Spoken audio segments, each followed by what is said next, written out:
reconstruction of continuous signal from the sampling. As we know that the sampling process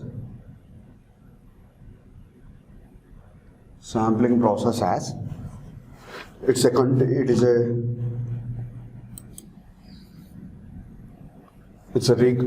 conversion of continuous signal to the discrete. Continuous signal will be converted into the discrete. Now, from the discrete signal, we need to get the continuous signal. That is the process of reconstruction of continuous signal from the sampling process.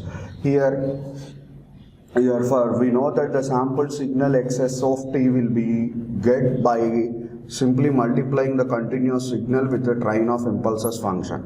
That is x of t is equal to delta t of t, right? Therefore, when we multiply that xs of t equal to x of t into train of impulses function will be written as summation n, where is from minus infinity to infinity, delta of t minus nt. Okay? How we'll get the continuous signal is, that's y of t, for example, is a continuous signal.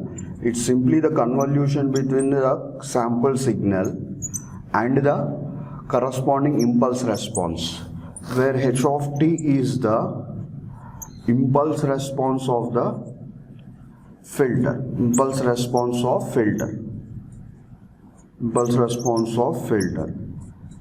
therefore, which is equal to xs of t is equal to, what is xs of t? It is x of t or x of nt, anything, into summation n, where is from minus infinity to infinity, delta of t minus nt. Okay? As delta of t will be defined as nt, in place of t will substitute the nt. We can write the x of t here, or else as delta of t will be defined as nt, therefore t is equal to nt, like that, which will be in convolution with the h of t.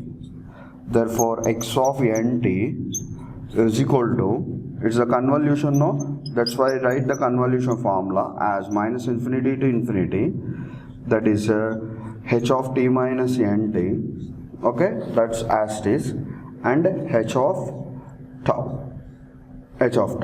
which leads to the convolution as this particular entire integration will be nothing but it's a convolution factor. Therefore, as the delta of t is being defined as tau is equal to nt, therefore this is nothing but h of t minus nt, like that. Therefore, as the n varies from minus infinity to infinity is also been present. Therefore, this is our y of t, where h of t is the impulse response. If we take this as the LTI system or filter,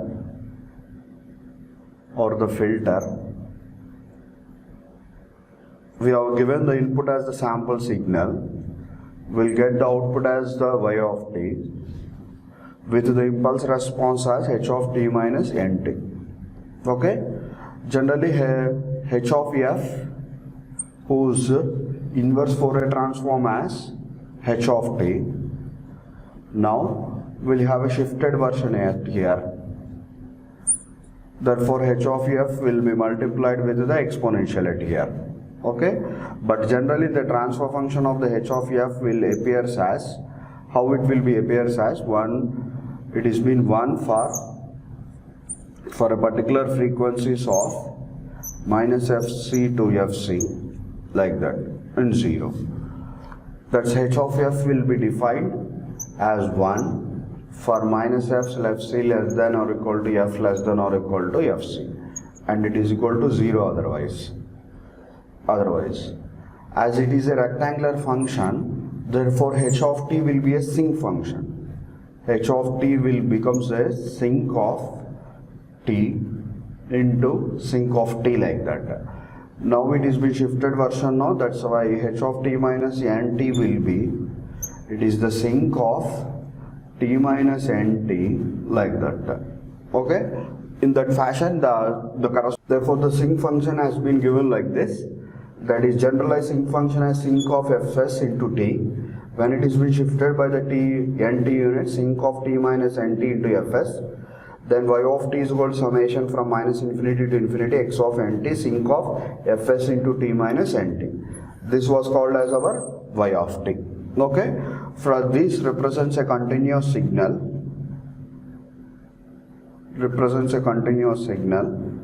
from the samples. These are the samples. These samples will be amplituded and for the sinc function. If we take the sinc function like this, the amplitudes, the samples will be like this. This is this one sample, this is another sample, this is another sample, another sample. When we combine these all samples, that will be nothing but our continuous signal, continuous time signal. That's the process of converting the discrete time signal to the continuous time signal. That's a process called as the reconstruction of a continuous signal from the samples.